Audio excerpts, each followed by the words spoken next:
Tu t'es déjà demandé comment déplacer facilement ton héros dans un jeu 2D top-down dans Godot 4 ?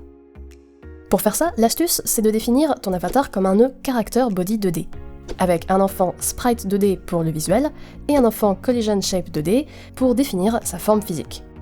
Donc la shape à l'intérieur de ce nœud Collision Shape 2D doit en gros correspondre à la taille de ton sprite.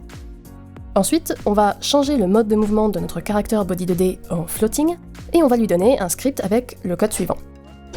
Globalement, ici, on utilise le hook Physics Process, qui est built-in dans Godot, et qui nous permet de mettre à jour la position de notre avatar en continu, en fonction des touches qu'on appuie pendant 7 frames, si on appuie sur notre clavier. Pour obtenir ces inputs du joueur, on utilise les actions d'UI déjà fournies par le moteur, qui correspondent aux touches fléchées d'un clavier et au joystick gauche d'une manette de jeu. Et en fait, ça y est, tu peux maintenant déplacer le personnage dans les 4 directions en prenant en compte les collisions avec les murs ou le terrain, et tu peux même aller en diagonale en appuyant sur plusieurs touches en même temps.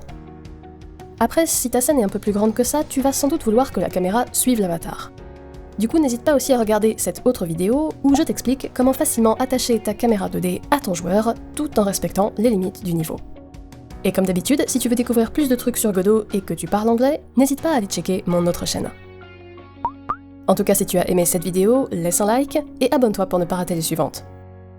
Comme toujours, merci beaucoup d'avoir regardé, et à bientôt!